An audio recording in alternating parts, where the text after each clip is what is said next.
பாம்பன் புதிய ரயில் பாலம் திறப்பு விழாவிற்கு பிரதமர் மோடி நாளை மண்டபம் வருகிறார்.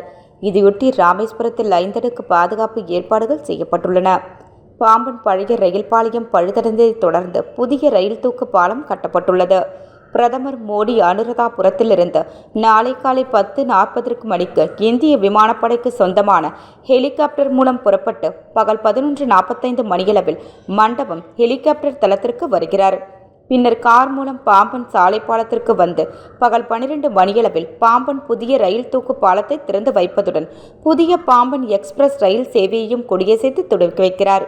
அங்கிருந்து பிற்பகல் 12:30 மணியளவில் புறப்பட்டு ராமேஸ்வரம் கோயிலுக்கு செல்லும் பிரதமர் அங்கு சுவாமி தரிசனம் செய்கிறார். பின்னர் ரயில்வே சார்பில் நடைபெறும் பாம்பன் புதிய ரயில் பாலம் திறப்பு விழாவில் பங்கேற்று பேசுகிறார். அப்போது வலஜாப்பேட்டை, ராணிப்பேட்டை, விழுப்புரம், புதுச்சேரி, பூண்டியான்குப்பம், சட்டநாதபுரம், சோழப்புரம், தஞ்சாவூர் பகுதிகளுக்கான 4 வழி சாலை திட்டப்பணிகளுக்கு அடிக்கல் நாட்டுகிறார். இந்த விழாவில் ஆளுநர் RN ரவி, மத்திய ரயில்வே அமைச்சர் அஸ்வினி வைஷ்ணவ், மத்திய இணை அமைச்சர் முருகன், மாநில அமைச்சர்கள் தங்கம் தென்னரசு, ராஜ கண்ணப்பன், MP க்கள் நவாஸ் கனி, தர்மர் உள்ளிட்டோர் கலந்து கொள்கின்றனர்.